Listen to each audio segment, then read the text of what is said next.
Todo parecía normal hasta el momento en que sentí que mi estómago se retorcía como si alguien estuviera apretando mis entrañas con las manos. El sudor comenzó a bajar por mi frente y mi visión se volvió borrosa. Eugenia, mi esposa, me miró desde el otro lado de la mesa con esos ojos que yo conocía hace 30 años, y sonrió. Una sonrisa extraña, pero en ese momento pensé que era preocupación. ¡Qué equivocado estaba! La cena había sido perfecta. Eugenia preparó mi plato favorito, ese que solo hacía en ocasiones especiales.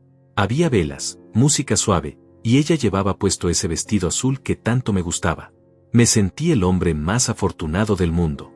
A mis 64 años, después de construir un negocio exitoso, después de tanto trabajo, finalmente podía disfrutar de la tranquilidad junto a la mujer que amaba. O eso creía. Hacía apenas 2 meses que me había jubilado. Vendí mi participación en la empresa constructora que levanté desde cero, y el dinero, más de $400,000, estaba seguro en el banco. Eugenia y yo habíamos planeado viajar, conocer Europa, disfrutar de lo que nos quedaba de vida juntos. Ella parecía emocionada. Cada noche hablábamos de los lugares que visitaríamos, de las cosas que haríamos. Yo confiaba en ella completamente. Pero esa noche, después del postre, algo cambió. Primero fue un mareo leve, luego un dolor agudo en el pecho. Mi corazón latía de forma irregular. Yo tenía un problema cardíaco menor, nada grave según el doctor Elías, solo algo que requería cuidado y medicación. Eugenia lo sabía, ella siempre estaba pendiente de mis pastillas, de mis consultas, de todo. Era tan atenta, tan dedicada. O al menos eso mostraba. Cuando intenté levantarme de la silla, mis piernas no respondieron. Caí de rodillas al piso y el pánico comenzó a invadirme. Eugenia se levantó rápidamente, con esa expresión de preocupación que yo esperaba ver. Se acercó a mí, me ayudó a sentarme en el sofá y acarició mi cabello. Su voz era suave, casi maternal, cuando dijo que me llevaría al hospital inmediatamente. Yo solo asentí, sin fuerzas para hablar, confiando en que ella me salvaría. El camino al hospital parecía más largo de lo normal. Eugenia conducía por carreteras rurales que yo no reconocía. Le pregunté por qué no íbamos por la ruta principal, la más rápida, pero ella me dijo que había un accidente y que este camino era mejor. Yo estaba demasiado débil para discutir. Cada minuto que pasaba me sentía peor. El dolor se extendía por todo mi cuerpo y respirar se volvía más difícil. Entonces, en medio de la nada, rodeado solo por campos oscuros y el silencio de la noche, Eugenia detuvo el auto. Pensé que tal vez el carro tenía algún problema, que necesitábamos ayuda. Pero cuando me giré para preguntarle qué pasaba, vi algo en sus ojos que nunca había visto antes. Era frialdad. Era desprecio. Era odio puro. Se volteó hacia mí con esa sonrisa que ahora reconozco como la de alguien que ha estado esperando este momento durante mucho tiempo. Su voz, antes tan dulce, se volvió cortante como un cuchillo cuando dijo las palabras que cambiarían todo. No me estaba llevando al hospital. Nunca fue su intención salvarme. De hecho, ella era la razón por la que estaba muriendo. Eugenia me dijo, con una calma aterradora, que había puesto veneno en mi comida. Raticida mezclado con el postre. Me quedaban tal vez 30 minutos de vida, quizás menos. Mi mente se negaba a procesar lo que escuchaba. Esta era la mujer con la que había compartido 3 décadas de mi vida, la mujer que dormía a mi lado cada noche, la mujer en la que confiaba más que en nadie en el mundo. Le pregunté por qué, aunque mi voz apenas salía de mi garganta. Ella se rió. Una risa fría, calculada, ensayada. Me dijo que ya no me necesitaba. Que los últimos 2 años habían sido una actuación perfecta. Que cada sonrisa, cada caricia, cada palabra de amor, todo había sido mentira. Estaba esperando el momento correcto, y mi jubilación, con todo ese dinero, fue la señal que necesitaba. Entonces mencionó un nombre que me golpeó como un martillo en el pecho. Pablo. Mi ex socio.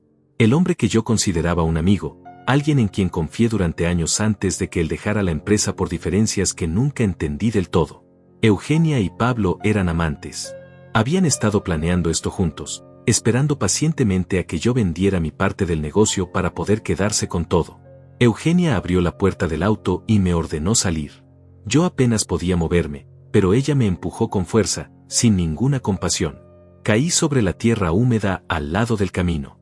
El frío de la noche me golpeó la cara y por un momento pensé que tal vez esto era una pesadilla, que despertaría en mi cama y todo estaría bien.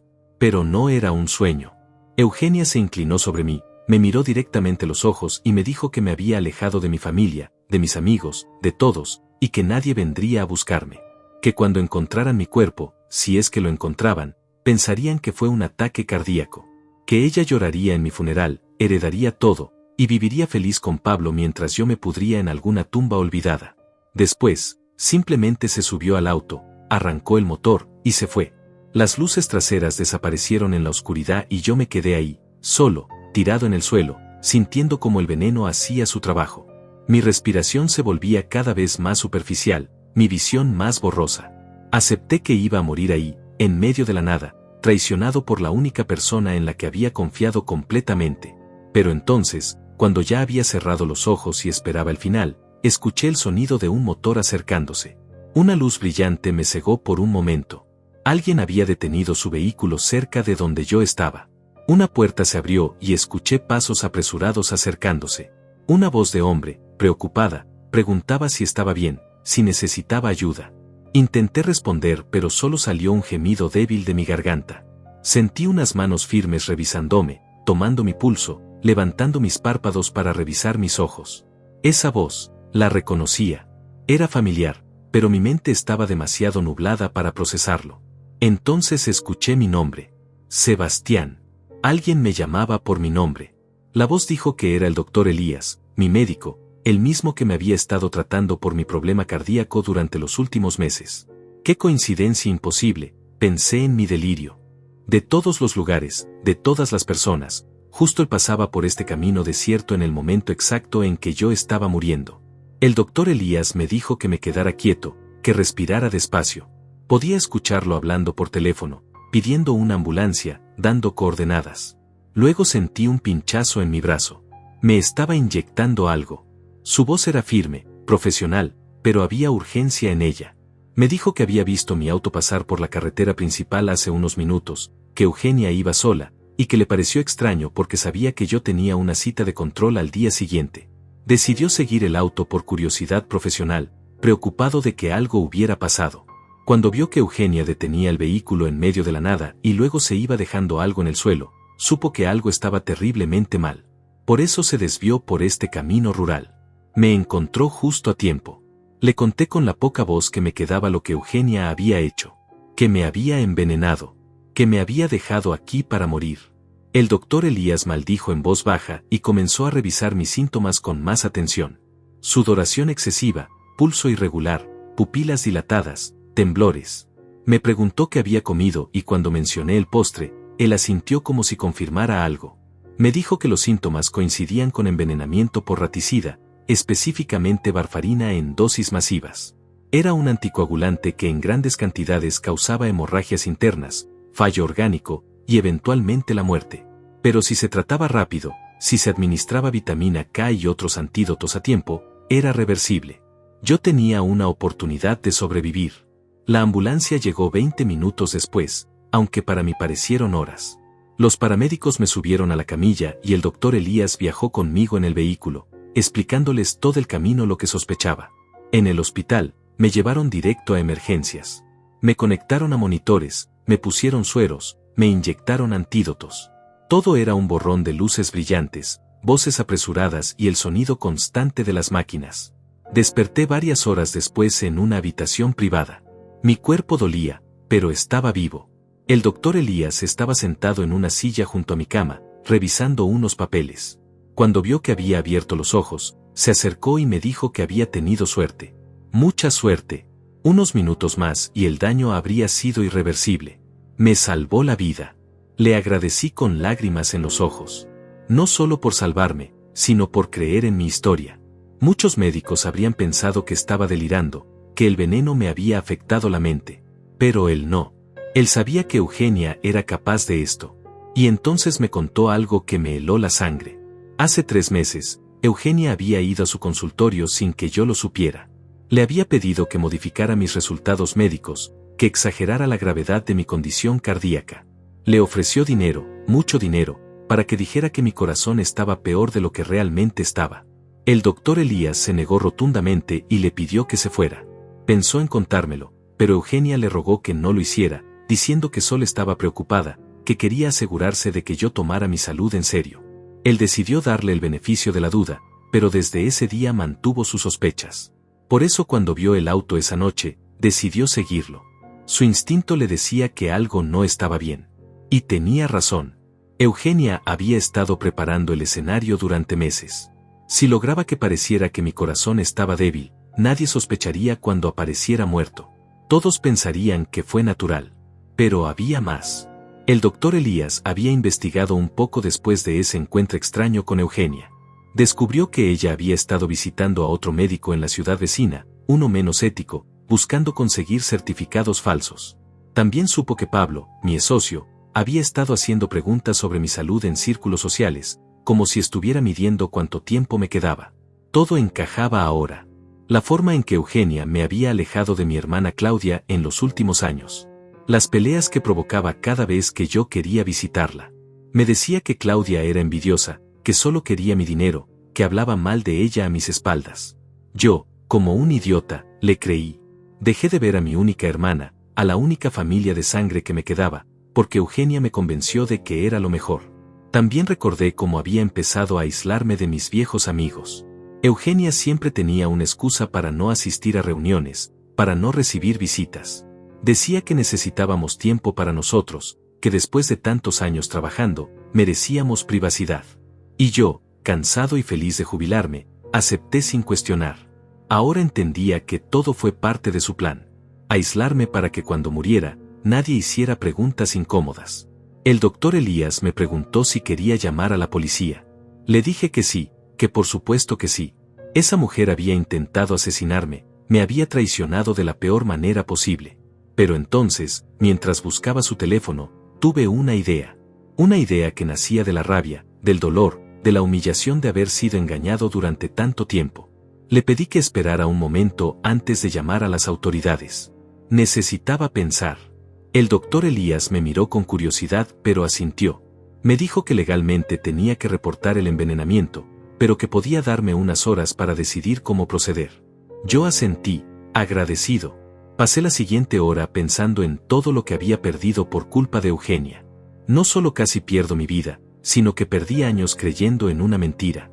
Años confiando en alguien que solo me veía como un medio para enriquecerse. Pensé en Pablo, ese traidor, riéndose probablemente en este momento, creyendo que su plan había funcionado. Y entonces lo supe. No quería que Eugenia simplemente fuera arrestada. Quería que sintiera exactamente lo que yo sentí. Quería que experimentara la traición, el miedo, la desesperación. Quería que creyera que había ganado, que todo salió perfecto, y luego arrebatárselo todo de la forma más devastadora posible. Llamé al doctor Elías y le expliqué mi plan. Al principio dudó, dijo que era arriesgado, que podía complicar el caso legal. Pero cuando vio la determinación en mis ojos, cuando entendió que no solo buscaba justicia sino también retribución emocional, aceptó ayudarme. Me dijo que era poco ético, pero que después de lo que Eugenia intentó hacerme, yo merecía tener el control de cómo terminaría esta historia. También necesitaba a alguien más. Alguien en quien pudiera confiar completamente. Alguien que Eugenia había intentado alejar de mí pero que sabía que nunca me abandonaría. Necesitaba llamar a mi hermana Claudia. Habían pasado casi 2 años desde la última vez que hablamos realmente, desde que Eugenia logró convencerme de que Claudia era tóxica para mi vida. Recordé las veces que mi hermana intentó acercarse, las llamadas que yo ignoraba, los mensajes que borraba sin leer porque Eugenia me decía que solo quería crear problemas entre nosotros. ¡Qué ciego había sido! El doctor Elías me pasó su teléfono y con manos temblorosas marqué el número que aún recordaba de memoria. Sonó 3 veces antes de que ella contestara. Su voz sonaba cautelosa, como si no creyera que realmente era yo. Claudia, dije simplemente, y hubo un silencio largo del otro lado. Luego escuché un sollozo ahogado. Me preguntó si estaba bien, si había pasado algo. Le dije que sí, que había pasado algo terrible, pero que no podía explicarlo por teléfono. Necesitaba que viniera al hospital inmediatamente y que no le dijera a nadie, absolutamente a nadie, que había hablado conmigo. Especialmente no a Eugenia. Mi hermana, abogada de profesión y siempre perspicaz, entendió que algo serio estaba ocurriendo. Me dijo que estaría allí en menos de 1 hora. Mientras esperaba, el doctor Elías y yo refinamos el plan. Él hablaría con el personal del hospital para mantener mi ingreso en absoluta confidencialidad. Oficialmente, Yo no existía en sus registros. Usaríamos un nombre falso en todos los documentos. Nadie podría saber que Sebastián estaba vivo y recuperándose en ese hospital. Esto era crucial para que el plan funcionara. Cuando Claudia llegó, casi no la reconocí. Había envejecido en estos 2 años, pero sus ojos seguían siendo los mismos, llenos de esa inteligencia aguda que siempre la caracterizó. Me abrazó con tanta fuerza que dolió, pero no me importó. Era el abrazo que necesitaba, el de alguien que realmente me amaba sin segundas intenciones. Le conté todo. Cada detalle horrible de lo que Eugenia había hecho. La cena, el veneno, el abandono en la carretera, la confesión fría sobre Pablo y los 2 años de mentiras. Vi cómo la cara de mi hermana pasaba de la incredulidad a la furia absoluta. Claudia nunca había confiado en Eugenia, siempre sintió que algo no encajaba, pero yo no quise escucharla. Ahora me arrepentía profundamente. Claudia quería llamar a la policía inmediatamente, procesar a Eugenia por intento de asesinato, arruinarla legal y financieramente. Pero le expliqué mi plan, la razón por la que necesitaba su ayuda como abogada y como hermana. Quería que Eugenia creyera que había ganado, que yo estaba muerto, que todo salió exactamente como lo planeó. Solo así podríamos ver sus verdaderos movimientos, obtener pruebas irrefutables y destruirla completamente. Mi hermana escuchó en silencio, procesando cada palabra. Luego, con esa sonrisa que siempre ponía cuando tenía un caso difícil por delante, asintió.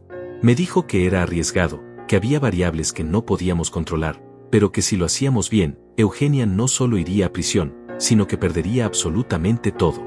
Su reputación, su libertad, su futuro con Pablo, todo.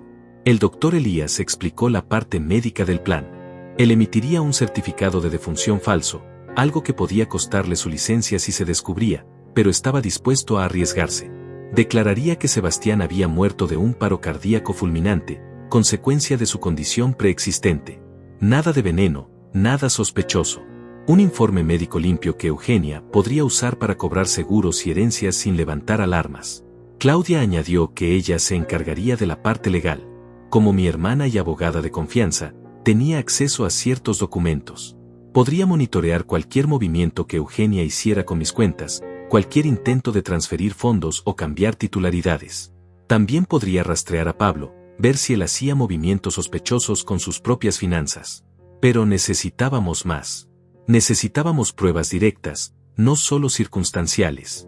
Claudia sugirió que instaláramos cámaras y micrófonos en mi casa, en lugares estratégicos donde Eugenia y Pablo probablemente hablarían con libertad una vez que creyeran que yo estaba muerto. Confesiones grabadas serían evidencia contundente en un juicio. El plan tomaba forma. Yo permanecería escondido en el hospital bajo identidad falsa durante al menos una semana, tal vez 2, mientras me recuperaba completamente del envenenamiento. El doctor Elías se aseguraría de que nadie del personal médico hablara. Claudia manejaría todos los aspectos legales y la vigilancia. Y cuando llegara el momento perfecto, cuando Eugenia y Pablo estuvieran completamente confiados en su victoria, los expondríamos. Pero había un problema. Mi cuerpo. Eugenia esperaría ver un cuerpo, hacer un funeral, cerrar este capítulo definitivamente. El doctor Elías dijo que podía falsificar el papeleo para una cremación inmediata, alegando que yo había dejado esas instrucciones en mi última visita médica. Sin cuerpo que mostrar, sin autopsia que pudiera revelar el veneno, Eugenia no tendría razones para sospechar. Claudia hizo una llamada discreta a un contacto suyo en la morgue del hospital. En menos de 30 minutos, todo estaba arreglado. Los documentos oficiales dirían que yo, Sebastián, había fallecido a las 3 de la madrugada por causas naturales relacionadas con mi condición cardíaca.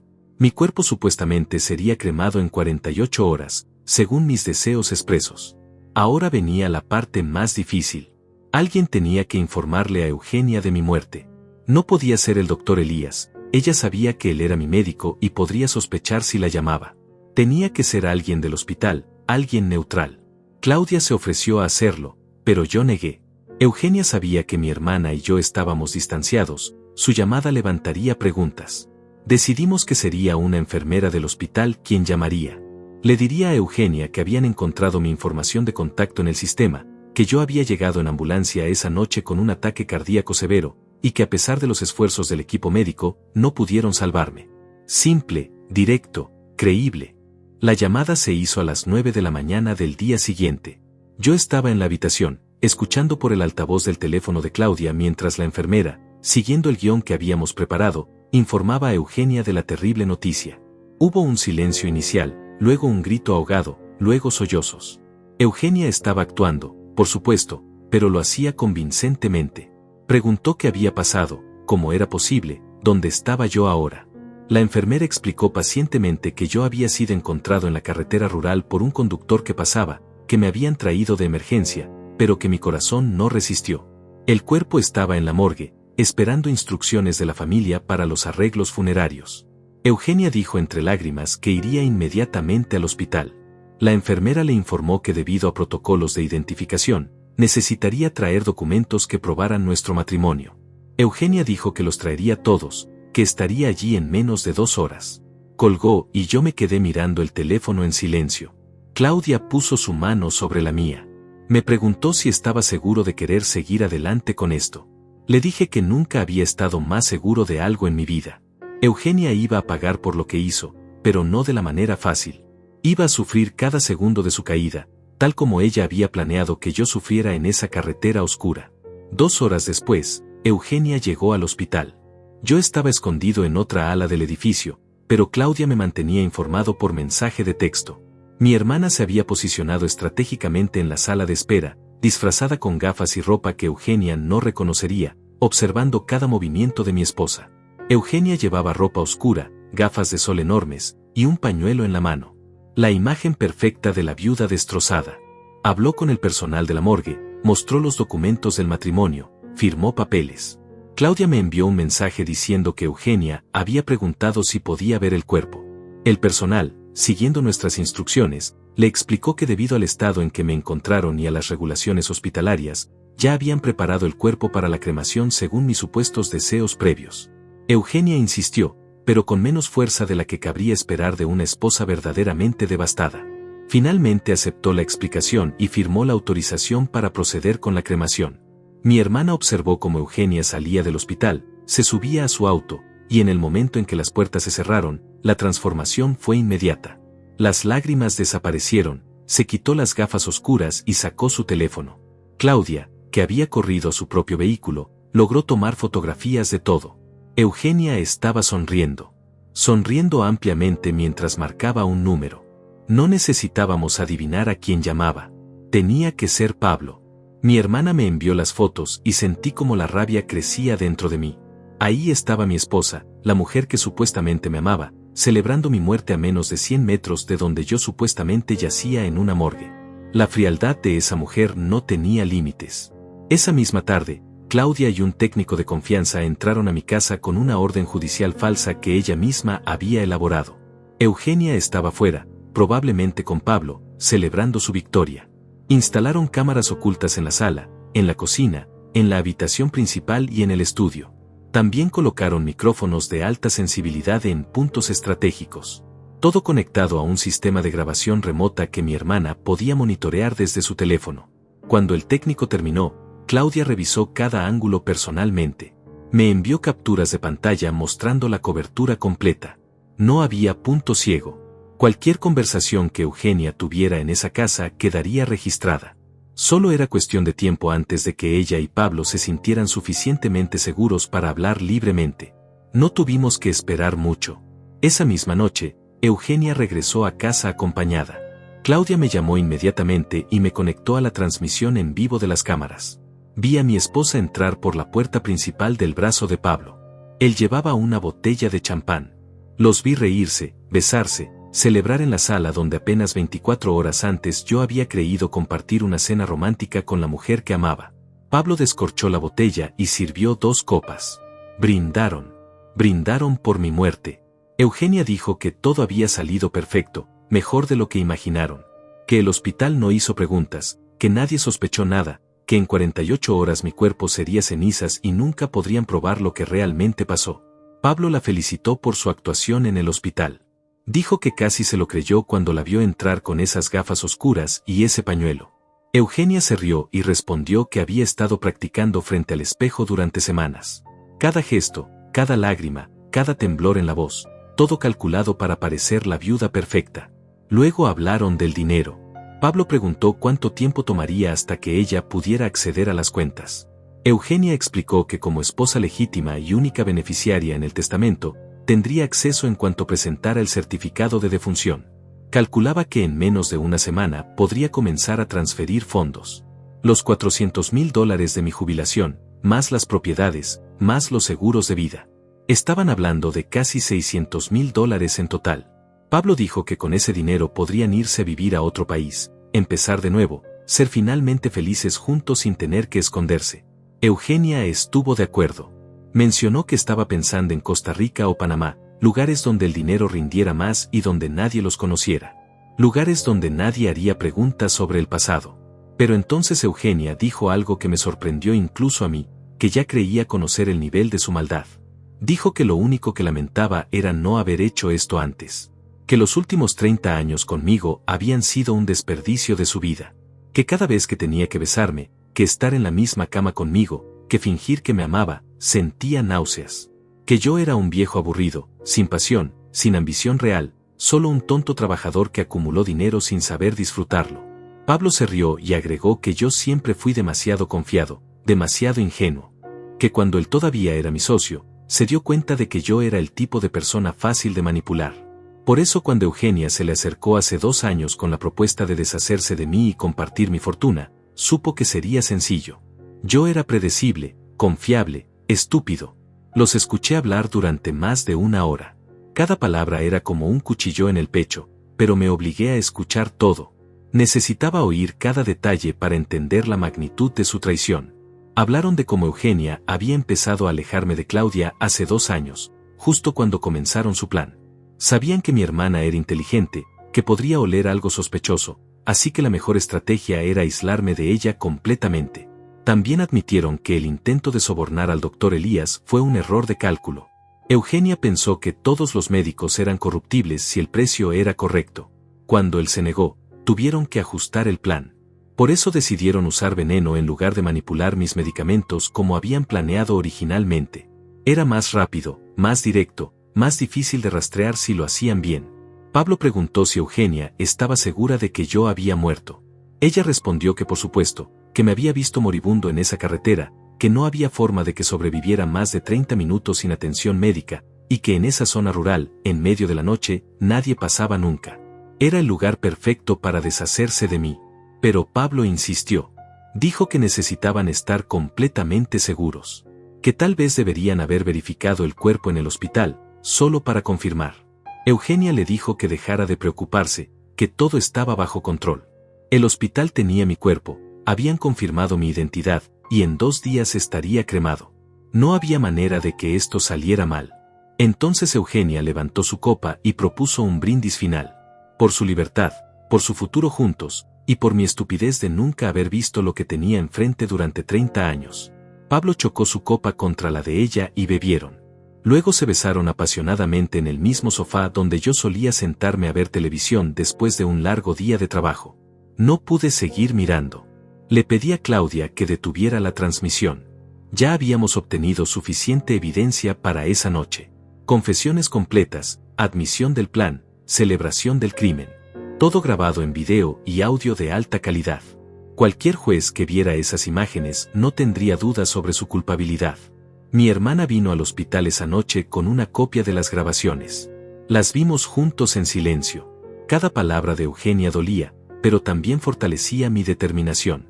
Esta mujer no merecía compasión. No merecía una segunda oportunidad. Merecía exactamente lo que le íbamos a dar, la caída más humillante posible. Claudia me informó que había estado monitoreando las cuentas bancarias. Eugenia todavía no había intentado mover dinero, lo cual era inteligente de su parte. Estaba esperando a que el papeleo oficial estuviera completo, a que la cremación se realizara, a que todo pareciera normal y legal antes de hacer cualquier movimiento financiero sospechoso. Pero mi hermana había tomado precauciones. Como yo todavía estaba legalmente vivo, aunque oficialmente muerto según los registros del hospital, ella había colocado alertas en todas mis cuentas. Si Eugenia intentaba transferir aunque fuera $1, Claudia lo sabría inmediatamente. Además, había preparado documentos legales que congelarían todos mis activos en el momento en que yo reapareciera oficialmente. El funeral fue programado para 5 días después de mi supuesta muerte. Una ceremonia pequeña, íntima, solo para amigos cercanos y familia. Eugenia se encargó de todos los arreglos, eligiendo las flores más baratas, el servicio más económico. Claudia asistió al funeral disfrazada, mezclándose entre los pocos asistentes que Eugenia había invitado. Mi hermana me mantuvo informado de cada detalle a través de mensajes. Eugenia llevaba un vestido negro elegante, maquillaje perfecto para ocultar la ausencia de lágrimas reales, y una actuación digna de un premio. Habló frente a todos sobre cuánto me amaba, sobre los 30 años maravillosos que compartimos, sobre cómo su corazón estaba destrozado. Pablo no asistió, por supuesto. Eso habría sido demasiado obvio. Pero Claudia notó que Eugenia revisaba su teléfono constantemente, sonriendo levemente cada vez que llegaba un mensaje. Probablemente la estaba apoyando desde la distancia, felicitándola por su performance, contando las horas hasta que pudieran estar juntos abiertamente. La urna que contenía supuestamente mis cenizas era pequeña, barata, comprada en el lugar más económico que Eugenia pudo encontrar. Mi hermana tomó fotos de todo. El funeral vacío, los arreglos florales mínimos, la falta de verdadero dolor en los ojos de mi esposa. Todo esto serviría como evidencia adicional de su frialdad, de su indiferencia real hacia mí. Después de la ceremonia, hubo una pequeña reunión en mi casa.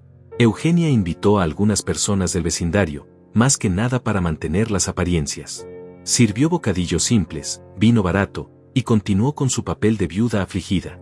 Pero Claudia, que había logrado entrar entre los invitados, me contó que Eugenia se excusaba constantemente para ir al baño, donde probablemente hablaba con Pablo, contando los minutos hasta que todos se fueran. 2 días después del funeral, comenzaron los movimientos financieros.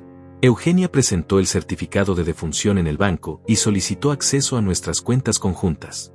El banco, siguiendo los procedimientos normales, le otorgó el acceso después de verificar los documentos. Claudia recibió la alerta inmediatamente y me llamó. Eugenia no perdió tiempo. En menos de 24 horas, transfirió $150,000 a una cuenta nueva que había abierto a su nombre. Luego movió otros 100,000 a una cuenta en Panamá. Cada transacción quedó registrada, cada movimiento documentado. Claudia había contratado a un investigador privado para rastrear exactamente a dónde iba cada centavo. Pablo también hizo movimientos. Compró 2 boletos de avión a Costa Rica para dentro de 2 semanas. Reservó un apartamento de lujo frente a la playa por 6 meses. Alquiló un auto. Estaban preparándose para su escape, para desaparecer con mi dinero y vivir la vida que habían planeado mientras yo sufría. Pero nosotros también estábamos preparándonos.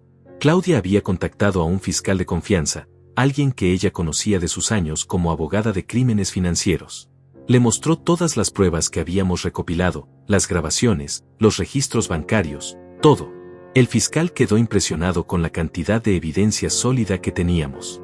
Sin embargo, nos advirtió que necesitábamos el momento perfecto para actuar.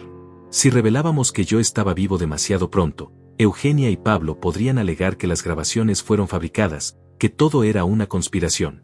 Necesitábamos esperar hasta que hicieran movimientos tan grandes, tan incriminatorios, que no pudieran negar su culpabilidad. El fiscal sugirió esperar hasta el día antes de su vuelo a Costa Rica. Para entonces, habrían movido casi todo el dinero, habrían vendido probablemente algunas propiedades, habrían cerrado todos los cabos sueltos aquí. Estarían tan confiados en su victoria que nunca verían venir lo que les esperaba. Mientras tanto, yo seguía recuperándome en el hospital bajo identidad falsa. El doctor Elías me visitaba diariamente, monitoreando mi progreso. Los efectos del veneno estaban desapareciendo lentamente, pero me había dejado débil. Pasaba los días en esa habitación, viendo las grabaciones una y otra vez, planeando exactamente qué diría cuando llegara el momento de confrontar a Eugenia.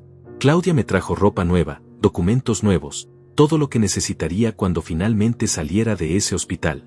También me mostró los avances del caso. Había logrado reunir testimonios de vecinos que habían visto a Pablo visitando mi casa durante los últimos 2 años, siempre cuando yo no estaba. Tenía registros telefónicos mostrando miles de mensajes entre Eugenia y Pablo. Tenía extractos bancarios que probaban que ella había estado gastando dinero en hoteles donde se encontraban. La red de evidencia era tan apretada que no había forma de que escaparan. Pero yo quería más. Quería verlos cara a cara, quería que supieran que todo su plan, toda su arrogancia, toda su crueldad, había sido en vano. Quería ver el momento exacto en que se daban cuenta de que habían perdido todo. Una semana antes del vuelo programado, Eugenia puso mi casa en venta. La valoró por debajo del precio de mercado para venderla rápido. Un comprador apareció casi inmediatamente, ofreciendo pagar en efectivo. La transacción se cerraría 3 días antes del viaje a Costa Rica. Eugenia recibiría $200,000 más para añadir a su botín. Claudia interceptó la venta presentando una orden judicial que congelaba la transacción temporalmente, alegando irregularidades en el testamento. Eugenia contrató a un abogado, un tipo mediocre que cobraba barato, y trató de acelerar el proceso. Estaba comenzando a ponerse nerviosa, preocupada de que algo pudiera salir mal tan cerca de su escape. Pablo la tranquilizaba, según las grabaciones de las cámaras que aún funcionaban en mi casa. Le decía que era solo burocracia normal, que todo se resolvería, que en pocos días estarían en Costa Rica disfrutando de su nueva vida. Eugenia quería creerle, pero yo podía ver en las grabaciones que estaba más tensa, más paranoica. Empezó a revisar constantemente por encima de su hombro. Preguntaba a Pablo si estaba seguro de que nadie sospechaba nada. Él le aseguraba que todo estaba bien, que nadie tenía razones para dudar de la historia oficial. Yo había muerto de un ataque cardíaco, solo eso. No había investigación policial, no había autopsia, no había nada que pudiera incriminarlos. 3 días antes del vuelo, el abogado de Eugenia logró liberar la venta de la casa. El comprador pagó los $200,000 y Eugenia los depositó inmediatamente en su cuenta de Panamá. Ahora tenía casi $500,000 fuera del país, listos para su nueva vida. Solo faltaba vender algunos muebles, cerrar las últimas cuentas y desaparecer. Esa noche, Pablo fue a mi casa por última vez. Las cámaras capturaron todo. Se sentaron en la sala, bebiendo el whisky caro que yo había guardado para ocasiones especiales, riendo sobre cómo yo nunca supe apreciar las cosas buenas de la vida. Pablo bromeó diciendo que al menos mi dinero serviría para que alguien lo disfrutara adecuadamente. Eugenia levantó su copa y dijo que sentía que finalmente podía respirar. Que los últimos 30 años habían sido como estar en prisión, atada a un hombre que no amaba, fingiendo una vida que odiaba. Pero ahora era libre. Libre para ser ella misma, libre para amar a quien quisiera, libre para vivir sin ataduras. Pablo le prometió que la haría feliz, que le daría todo lo que yo nunca pude darle. Aventura, pasión, emoción. Viajarían por el mundo, conocerían lugares exóticos, vivirían cada día como si fuera el último. Y todo gracias a mi estupidez de confiar en ella ciegamente durante décadas. Claudia me llamó esa noche. Me preguntó si estaba listo para el día final. Le dije que más que listo. Había pasado 2 semanas planeando este momento, imaginando cada detalle. El día había llegado. Faltaban exactamente 24 horas para que Eugenia y Pablo abordaran ese avión hacia Costa Rica. Claudia había coordinado todo con el fiscal y con la policía. Habíamos decidido que la confrontación sería en un lugar público, donde no pudieran escapar, donde hubiera testigos de su caída. El lugar perfecto era la oficina de un notario donde Eugenia había programado una cita para firmar los últimos documentos relacionados con mi supuesta herencia. Me desperté temprano esa mañana en el hospital. El doctor Elías vino a verme por última vez antes de que me diera de alta oficialmente. Me revisó completamente y confirmó que estaba recuperado del envenenamiento. Me dio una palmada en el hombro y me deseó suerte. Me dijo que lo que Eugenia me hizo fue uno de los actos más despreciables que había visto en su carrera, y que merecía ver justicia cumplida. Claudia llegó con un traje nuevo para mí. Algo elegante, profesional, que me hiciera ver fuerte y en control. Me vestí lentamente, mirándome al espejo por primera vez en 2 semanas. Había perdido peso, tenía ojeras, mi rostro mostraba el cansancio de todo lo que había pasado. Pero mis ojos ardían con determinación. Hoy Eugenia aprendería que subestimó gravemente al hombre que creía débil y tonto. Salimos del hospital por una entrada lateral para evitar cualquier posibilidad de que alguien me reconociera. Claudia había alquilado un auto diferente, uno que Eugenia no conocería. Manejamos en silencio hacia la oficina del notario. Durante el camino, mi hermana repasó el plan una vez más. Yo entraría exactamente 10 minutos después de que Eugenia llegara, cuando ya estuviera sentada, relajada, firmando papeles, creyendo que todo estaba terminado. La policía estaría afuera, lista para entrar en el momento indicado. El fiscal estaría presente como testigo. Claudia también entraría conmigo, como mi representante legal. Las cámaras de seguridad de la oficina grabarían todo. No dejaríamos nada al azar. Este momento tenía que ser perfecto, devastador, inolvidable. Llegamos 30 minutos antes de la cita. Nos estacionamos en un lugar desde donde podíamos ver la entrada de la oficina sin ser vistos. Claudia revisó su teléfono constantemente, comunicándose con el fiscal y con el detective que había estado siguiendo a Eugenia durante días. Todo estaba en su lugar. Solo faltaba que ella llegara. A las 10 en punto, el auto de Eugenia apareció. La vi salir del vehículo y mi corazón se aceleró. Llevaba un vestido rojo brillante, completamente inapropiado para una viuda que supuestamente enterró a su esposo hace apenas 2 semanas. Su cabello estaba perfectamente arreglado, llevaba tacones altos, maquillaje impecable. No había rastro de dolor, de luto, de tristeza. Solo una mujer feliz a punto de cerrar el último capítulo de su vida anterior. Entró a la oficina con una sonrisa en los labios. Claudia recibió un mensaje del notario, quien estaba cooperando con nosotros, confirmando que Eugenia estaba sentada y lista para firmar. Esperamos exactamente 10 minutos. Los más largos de mi vida. Cada segundo se sentía como una eternidad. Respiré profundo, ajusté mi corbata, y miré a mi hermana. Claudia me tomó de la mano y dijo que era el momento. Que recordara mantener la calma, dejar que la evidencia hablara por sí misma, no dejar que las emociones me dominaran. Asentí, aunque por dentro sentía un volcán a punto de explotar. Salimos del auto y caminamos hacia la entrada de la oficina. El fiscal ya estaba dentro, esperando. Los 2 oficiales de policía estaban posicionados cerca de la puerta. Abrí la puerta de la oficina y entré. El notario estaba sentado detrás de su escritorio, y frente a él, de espaldas a mí, estaba Eugenia.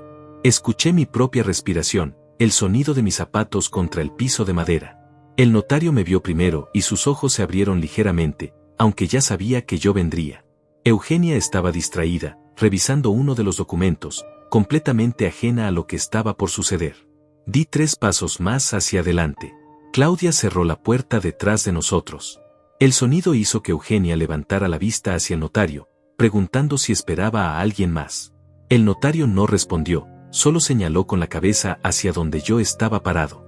Eugenia siguió su mirada, giró la cabeza, y nuestros ojos se encontraron. El color desapareció de su rostro instantáneamente. La pluma que sostenía cayó de sus dedos y golpeó el suelo. Su boca se abrió pero no salió ningún sonido. Se quedó completamente congelada, como si estuviera viendo un fantasma. Porque eso es exactamente lo que creía que era. Un fantasma. Un muerto que había regresado. Buenos días, Eugenia, dije con voz calmada, casi amable. Mi nombre es Sebastián, tu esposo. Tal vez me recuerdes. Soy el hombre que envenenaste hace 2 semanas y dejaste morir en una carretera desierta. Eugenia se puso de pie tan rápido que su silla cayó hacia atrás. Comenzó a retroceder, tropezando con sus propios pies, negando con la cabeza repetidamente. No, no, no, murmuraba. Esto no es posible. Tú estás muerto. Te vi. Estabas muriendo. El hospital confirmó. Hay un certificado. Hubo un funeral. Tus cenizas. Me acerqué un paso más y ella retrocedió hasta que su espalda chocó contra la pared. Claudia se movió para bloquear la única salida. El fiscal se levantó de donde estaba sentado en la esquina, revelando su presencia. Eugenia lo miró, luego me miró a mí, luego a Claudia, tratando de procesar lo que estaba sucediendo. Sorpresa, dije. Resulta que tu plan no fue tan perfecto como creías. Verás, tuviste la mala suerte de abandonarme en una carretera donde justamente pasó el doctor Elías. ¿Recuerdas al doctor Elías, verdad? El médico que trataste de sobornar hace meses para que mintiera sobre mi condición cardíaca. Sí, él me encontró, me salvó la vida, y ha estado ayudándome a documentar cada uno de tus movimientos desde entonces. Eugenia comenzó a temblar. Sus ojos se movían frenéticamente, buscando una escapatoria que no existía. Yo no sé de qué estás hablando, tartamudeó. Estás confundido. El veneno debe haber afectado tu mente. Necesitas ayuda médica. Sebastián, déjame ayudarte. Me reí. Una risa amarga, sin humor. Ah, ahora quieres ayudarme. Qué interesante. Hace 2 semanas tu idea de ayudarme fue dejarme tirado como un perro al lado del camino después de envenenarme. Saqué mi teléfono del bolsillo y abrí la aplicación donde Claudia había guardado todas las grabaciones. Pero no te preocupes, Eugenia. No necesito que me creas. Tengo pruebas. Presioné play en el primer video. La pantalla mostró la sala de nuestra casa, la noche después de mi supuesto funeral. Ahí estaban Eugenia y Pablo, besándose, brindando, celebrando. El audio era perfectamente claro. Las voces de ambos admitiendo el plan, hablando del veneno, riéndose de mi ingenuidad.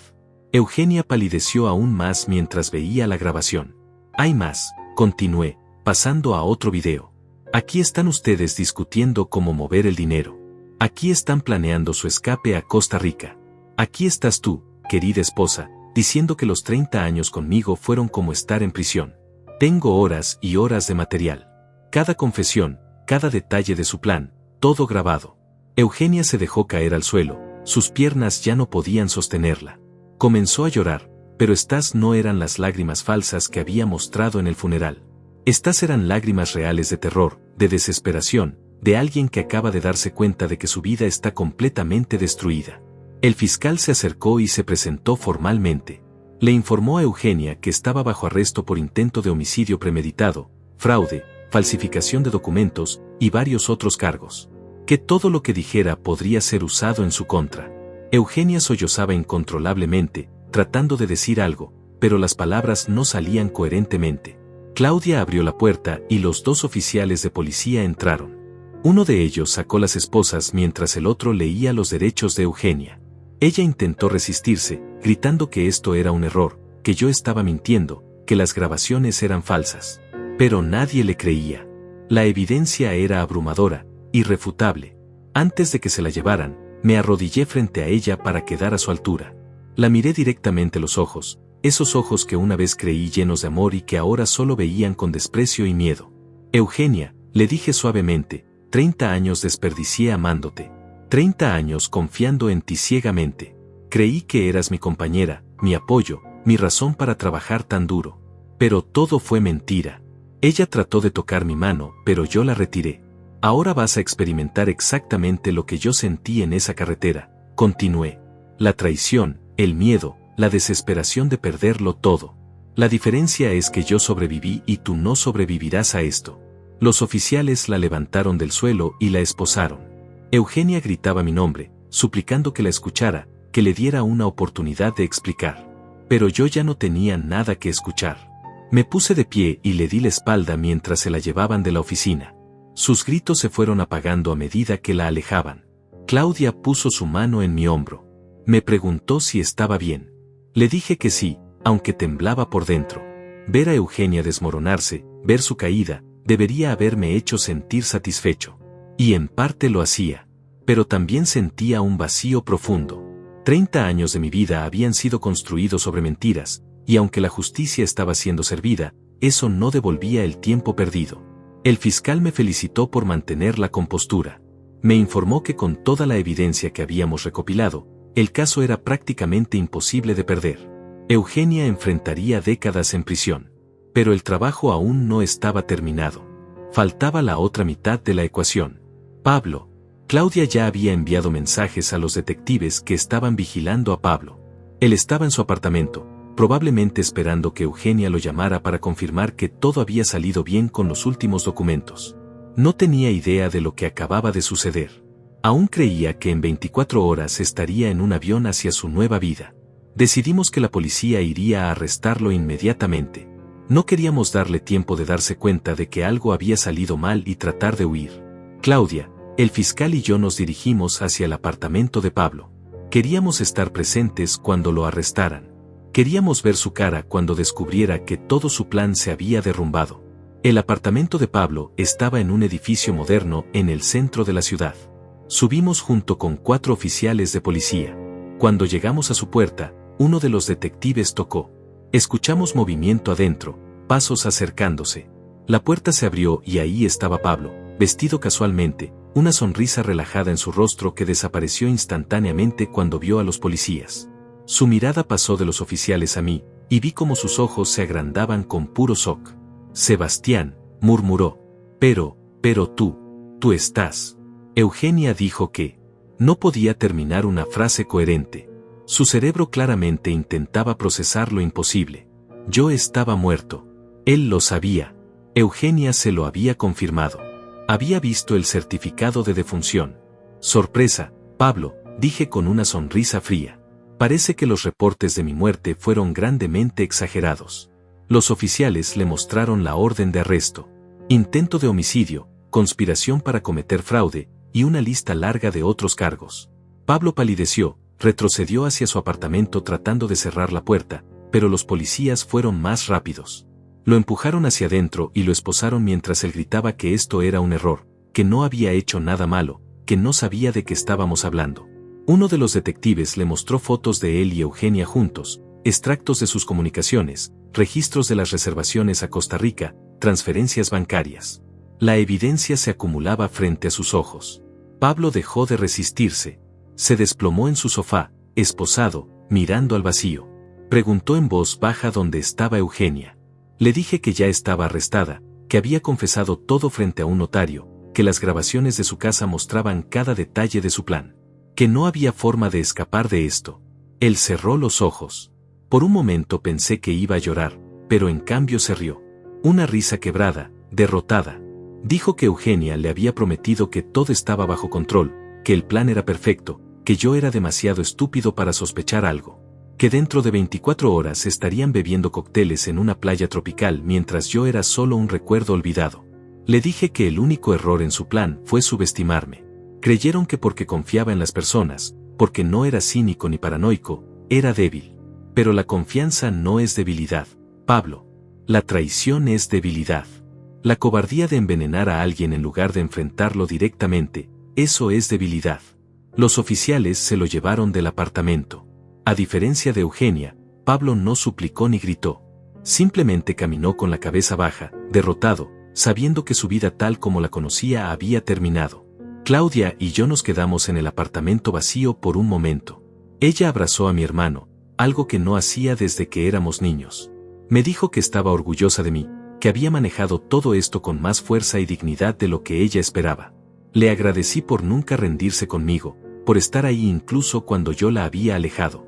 Los siguientes días fueron un torbellino de actividad legal. Eugenia y Pablo fueron formalmente acusados. Los medios de comunicación locales cubrieron el caso extensamente. La historia de una esposa que envenenó a su esposo para robar su fortuna con su amante era exactamente el tipo de escándalo que generaba titulares.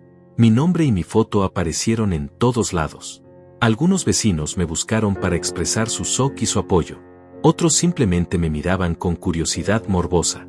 Tuve que dar declaraciones a la policía, al fiscal, a investigadores de seguros. Cada vez que contaba la historia, cada vez que revivía esa noche en la carretera, el dolor se hacía un poco más pequeño. No desaparecía, pero se volvía manejable. El juicio fue programado para 3 meses después. Claudia me aseguró que con toda la evidencia que teníamos, sería rápido. Eugenia intentó negociar un trato, ofreciendo confesar a cambio de una sentencia reducida. El fiscal se negó. Este caso era demasiado claro, demasiado documentado. No había necesidad de negociar. Pablo, por otro lado, decidió cooperar completamente.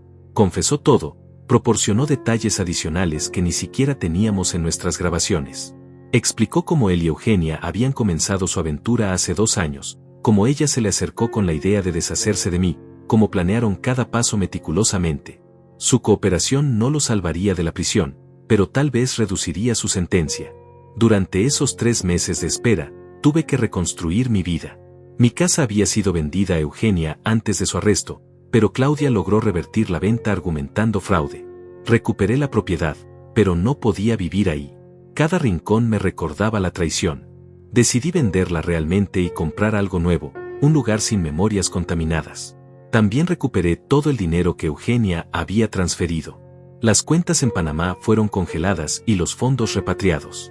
Los $400,000 de mi jubilación estaban de vuelta, más los $200,000 de la venta de la casa. Mi situación financiera estaba intacta, pero mi vida emocional estaba destrozada. Claudia sugirió terapia. Al principio me resistí, pensando que era algo que no necesitaba.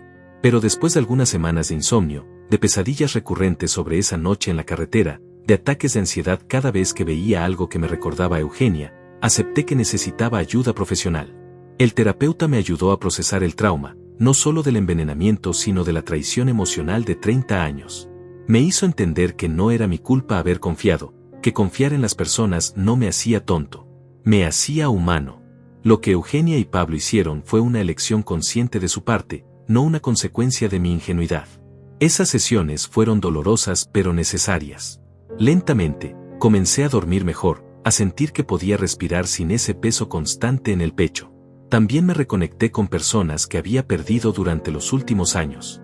Amigos que Eugenia había alejado sistemáticamente, familiares que había dejado de ver por sus manipulaciones. Cuando supieron lo que había pasado, todos mostraron apoyo incondicional. Muchos admitieron que siempre sintieron que algo no estaba bien con Eugenia, pero nunca dijeron nada porque yo parecía feliz. Eso me dolió de una manera diferente. Saber que hubo señales, que otras personas las vieron, pero que yo estuve tan cegado por mi confianza que nunca las noté. El terapeuta me recordó que no podemos vivir con la guardia siempre alta, sospechando de todos. Que vivir así no es vivir. Que lo que me pasó fue excepcional, no la norma. Finalmente llegó el día del juicio. La sala del tribunal estaba llena de reporteros, curiosos, y algunas personas que conocía. Claudia estaba sentada a mi lado como mi representante legal, aunque el fiscal llevaba el caso. Eugenia entró escoltada por guardias, vestida con un traje simple, sin maquillaje, luciendo 10 años más vieja que la última vez que la vi. Nuestros ojos se encontraron por un momento. Los suyos suplicaban algo, perdón tal vez, o compasión. Los míos estaban vacíos de cualquier emoción hacia ella. Ya no sentía rabia, ni odio, ni siquiera lástima. Solo indiferencia. Ella era una extraña que una vez compartió mi vida, nada más. Pablo entró después, también esposado. Se veía demacrado, con ojeras profundas, como si no hubiera dormido en meses. Probablemente no lo había hecho. La cárcel preventiva no era amable con personas como él, acostumbradas a comodidades y libertad. No lo miré. No merecía ni un segundo de mi atención. El juicio comenzó con el fiscal presentando el caso. Describió meticulosamente el plan que Eugenia y Pablo habían orquestado. Mostró las grabaciones donde confesaban todo. El audio era cristalino, las imágenes inconfundibles. Toda la sala escuchó a Eugenia admitir que me había envenenado, que me dejó morir en esa carretera, que lo había planeado durante 2 años. Cuando las grabaciones terminaron, había un silencio absoluto en la sala. Algunos espectadores tenían lágrimas en los ojos. Otros miraban a Eugenia con disgusto evidente. Ella mantenía la cabeza baja, incapaz de enfrentar las consecuencias de sus propias palabras capturadas en video. El doctor Elías testificó sobre cómo me encontró esa noche, sobre los síntomas de envenenamiento que presentaba, sobre cómo el tratamiento inmediato me salvó la vida. Explicó también sobre el intento previo de Eugenia de sobornarlo para falsificar mis reportes médicos. Su testimonio fue devastador para la defensa. Claudia testificó sobre cómo Eugenia me había alejado sistemáticamente de mi familia durante años, parte del plan para aislarme y hacer que mi muerte pareciera menos sospechosa. Habló sobre los movimientos financieros que Eugenia hizo inmediatamente después de mi supuesta muerte, cómo transfirió cientos de miles de dólares a cuentas extranjeras, cómo vendió propiedades a precios reducidos para obtener efectivo rápido. El abogado defensor de Eugenia intentó argumentar que ella había actuado bajo influencia de Pablo, que él la había manipulado, que ella era una víctima también. Pero las grabaciones mostraban lo contrario. Mostraban a una mujer calculadora, fría, que disfrutaba planeando mi muerte. No había evidencia de manipulación o coacción. Eugenia había sido una participante completamente voluntaria y entusiasta. Pablo, fiel a su acuerdo de cooperación, testificó contra Eugenia. Detalló cómo ella se le había acercado primero con la idea, cómo investigaron diferentes métodos de asesinato antes de decidirse por el veneno, cómo practicaron el plan durante meses. Su testimonio solo hundió más a Eugenia, aunque también lo condenaba a sí mismo. Luego llegó mi turno de testificar. Subí al estrado con las piernas temblando, no de miedo sino de la intensidad emocional del momento. El fiscal me hizo preguntas básicas sobre mi matrimonio, sobre mi relación con Eugenia, sobre la noche del envenenamiento. Conté todo con voz firme, sin dramatismo, solo hechos. Describí el dolor físico del veneno corriendo por mis venas, la confusión cuando Eugenia detuvo el auto en medio de la nada, el shock absoluto cuando reveló lo que había hecho. Hablé sobre estar tirado en esa carretera, creyendo que moriría solo, traicionado por la persona en quien más confiaba. La sala estaba completamente silenciosa mientras hablaba. El abogado de Eugenia intentó interrogarme durante el contrainterrogatorio. Preguntó si alguna vez había sospechado de la infidelidad de mi esposa, si había sido un buen esposo, si tal vez mi negligencia emocional había empujado a Eugenia a buscar consuelo en otro hombre. Claudia objetó inmediatamente, argumentando que la defensa estaba culpando a la víctima. El juez estuvo de acuerdo y ordenó al abogado que reformulara. Pero respondí de todas formas. Dije que tal vez no fui el esposo perfecto, que tal vez hubo cosas que pude hacer mejor. Pero nada, absolutamente nada justificaba envenenar a alguien y dejarlo morir. Si Eugenia no era feliz, pudo haberse divorciado. Pudo haber sido honesta. Pudo haber elegido cualquier camino que no fuera el asesinato. Cuando bajé del estrado, sentí que un peso enorme se había levantado de mis hombros. Había dicho mi verdad frente a todos. Ya no tenía que cargar con esto solo. El fiscal llamó a varios otros testigos. Vecinos que habían visto a Pablo visitando mi casa regularmente. Empleados del banco que procesaron las transferencias de Eugenia. El agente de viajes que vendió los boletos a Costa Rica. Cada testimonio añadía otra capa de evidencia, otra prueba de la premeditación y el plan elaborado. Las deliberaciones del jurado duraron menos de 3 horas. Cuando regresaron a la sala, el portavoz se puso de pie y leyó el veredicto. Culpable. Culpable en todos los cargos. Eugenia colapsó en su silla, sollozando. Pablo simplemente cerró los ojos, aceptando lo inevitable. La sentencia vendría 2 semanas después, pero el fiscal ya había dejado claro que buscaría el máximo permitido por ley. 30 años de prisión para Eugenia, 25 para Pablo dado su acuerdo de cooperación. A sus edades, esas sentencias eran prácticamente cadena perpetua. Nunca volverían a ser libres, nunca disfrutarían del dinero que habían codiciado tanto. Cuando salí del tribunal ese día, los reporteros me rodearon con cámaras y micrófonos. Me hacían preguntas sobre cómo me sentía, si estaba satisfecho con el veredicto, qué haría ahora. Claudia los apartó con firmeza, diciendo que haría una declaración breve y luego necesitaba privacidad. Me paré frente a las cámaras y dije que la justicia se había cumplido. Que aunque nada devolvería los años perdidos, nada sanaría completamente la traición, al menos ahora podía comenzar a reconstruir mi vida sabiendo que las personas que intentaron destruirla enfrentarían las consecuencias de sus acciones. Agradecí a la policía, al fiscal, al sistema judicial, y especialmente a mi hermana Claudia y al doctor Elías por salvarme la vida. Luego, agregué algo más. Dije que a cualquiera que estuviera pasando por una situación de abuso o manipulación, que no tuvieran miedo de buscar ayuda. Que la confianza es hermosa pero que debemos estar atentos a las señales. Que si algo se siente mal, probablemente lo está. Que merecemos relaciones basadas en honestidad y respeto mutuo, no en engaños y planes siniestros. Las cámaras siguieron parpadeando mientras Claudia me guiaba hacia su auto. Manejamos en silencio durante varios minutos antes de que ella preguntara cómo me sentía realmente.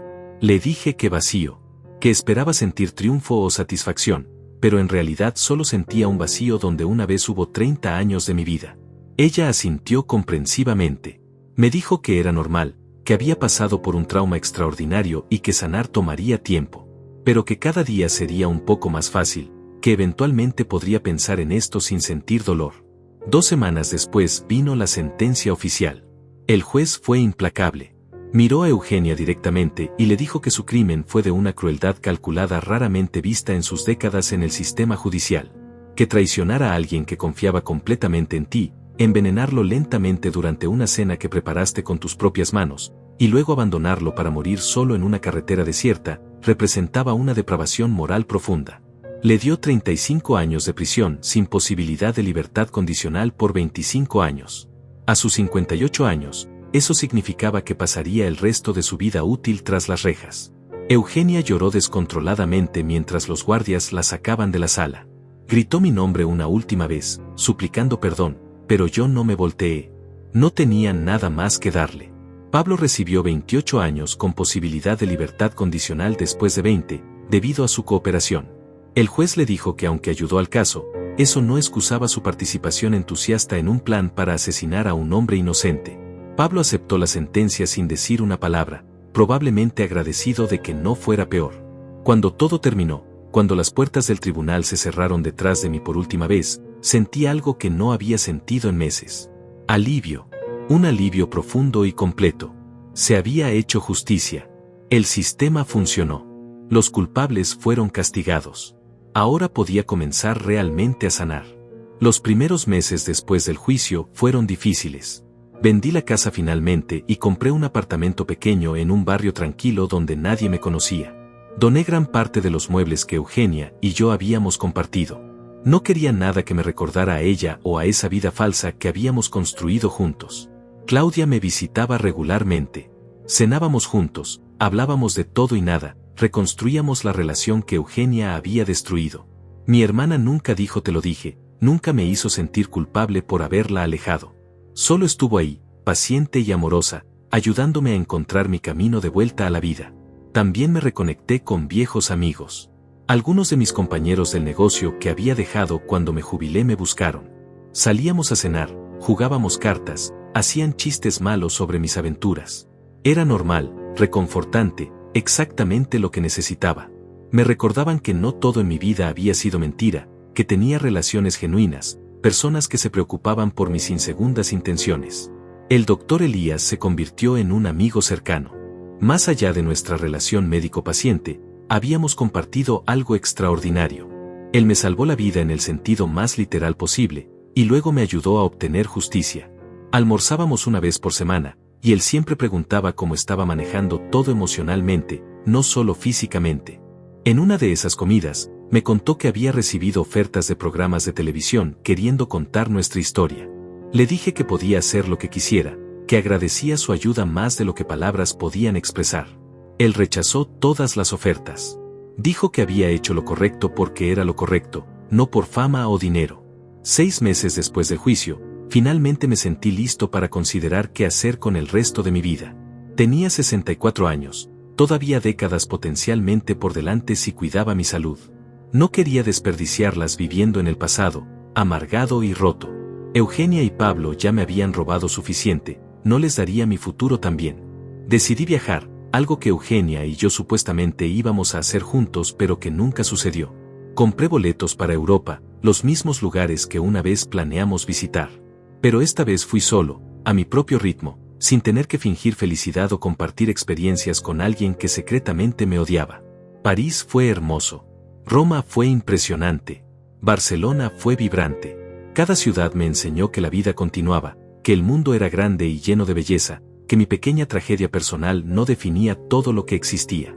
Conocí personas en mis viajes, otros turistas, locales amables, todos con sus propias historias. Algunos conocían mi caso por las noticias internacionales, otros no tenían idea. Con ambos grupos encontré conexiones genuinas. En Barcelona, conocí a una mujer llamada Alicia. Era una artista, unos años menor que yo, con una sonrisa cálida y ojos que realmente veían a las personas. Nos encontramos en un museo, ambos admirando la misma pintura. Comenzamos a hablar de arte, luego de viajes, luego de vida. Le conté mi historia eventualmente, sin dramatismo, solo como hechos de mi pasado. Alicia escuchó sin juzgar. Luego compartió su propia historia de pérdida y traición, diferente a la mía pero igualmente dolorosa. Encontramos consuelo en nuestra comprensión mutua. No fue romance, al menos no inmediatamente. Fue amistad, conexión humana real, algo que no había sentido en tanto tiempo que casi olvidé cómo se sentía. Pasamos una semana explorando Barcelona juntos. Ella me mostró lugares que los turistas normales nunca ven, pequeños cafés escondidos, galerías de arte locales, parques tranquilos. Hablamos de filosofía, de arte, de la capacidad humana tanto para la crueldad como para la bondad. Cuando llegó el momento de partir, intercambiamos información de contacto y nos prometimos mantenernos en contacto. Y lo hicimos. Alicia y yo nos escribíamos regularmente. Emails largos sobre nuestros días, nuestros pensamientos, nuestros sueños. 6 meses después, ella vino a visitarme. Pasó 2 semanas en mi ciudad y conoció a Claudia, al doctor Elías, a mis amigos. Todos la adoraron. Claudia especialmente me dijo que Alicia era exactamente el tipo de persona que merecía en mi vida, alguien genuino y bondadoso. No me apuré con Alicia. Después de Eugenia, necesitaba tiempo para reconstruir mi capacidad de confiar. Alicia lo entendió completamente. Dejamos que nuestra relación se desarrollara naturalmente, sin presiones, sin expectativas imposibles. Y lentamente, muy lentamente, me encontré abriendo mi corazón nuevamente. 1 año después del juicio, regresé al tribunal por última vez. Eugenia había solicitado una apelación que fue denegada. Quería verme una última vez, según me informó el fiscal. Claudia me aconsejó no ir, que no le debía nada a esa mujer. Pero decidí ir de todas formas. No por ella, sino por mí. Para cerrar ese capítulo completamente. Nos reunimos en una sala pequeña, separados por una mesa y con guardias presentes. Eugenia se veía consumida. El cabello gris, arrugas profundas, la postura encorvada. La prisión la había envejecido dramáticamente. Me miró con ojos suplicantes y comenzó a hablar. Dijo que lo sentía, que había pensado todos los días sobre lo que hizo, que si pudiera retroceder el tiempo lo haría diferente. La escuché en silencio.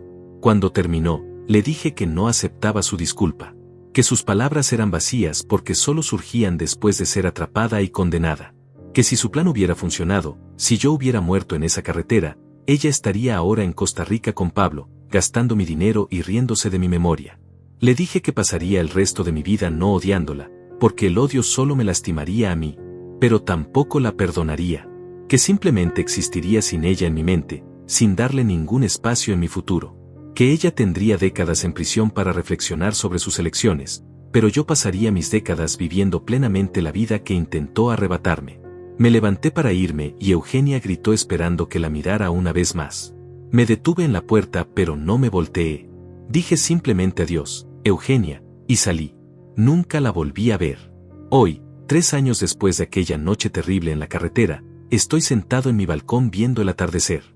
Alicia está dentro preparando la cena, cantando suavemente una canción en español que no entiendo completamente pero que me hace sonreír. Claudia vendrá mañana a almorzar con nosotros. El doctor Elías nos visitará el fin de semana. Mi vida no es perfecta. Todavía tengo días difíciles, momentos donde la traición duele como si fuera ayer. Pero también tengo días buenos, cada vez más frecuentes, donde la alegría es real y no fingida. Donde la confianza en las personas que me rodean está basada en acciones consistentes, no en esperanzas ciegas. Aprendí que sobrevivir no es suficiente. Hay que vivir realmente. Hay que encontrar significado en cada día, conexiones genuinas con personas buenas, momentos de belleza en un mundo que puede ser cruel. Eugenia intentó destruirme, pero en cambio me enseñó el valor de cada segundo de vida, la importancia de las relaciones auténticas, la fuerza que nunca supe que tenía. Miro hacia el horizonte y sonrío. Sebastián, el hombre que fue envenenado y abandonado para morir, ya no existe. En su lugar está alguien más fuerte, más sabio, más consciente. Alguien que sabe que la venganza más dulce no es ver caer a tus enemigos, aunque eso ayuda, sino construir una vida tan plena y feliz que su traición se vuelve irrelevante. El sol se pone completamente y las primeras estrellas comienzan a aparecer. Alicia sale al balcón y pone su mano en mi hombro. Me pregunta en qué pienso. Le digo la verdad. Pienso en lo afortunado que soy de estar vivo, de tener una segunda oportunidad, de haber encontrado personas que me aman genuinamente. Ella sonríe y me besa la frente. La cena está lista, dice. Entramos juntos y cierro la puerta del balcón detrás de mí, dejando el pasado afuera donde pertenece, y abrazando el presente que casi pierdo pero que ahora aprecio más que nunca. Esta es mi historia. Una historia de traición, sí, pero también de supervivencia, justicia y renacimiento. Y finalmente, después de todo, tiene un final feliz.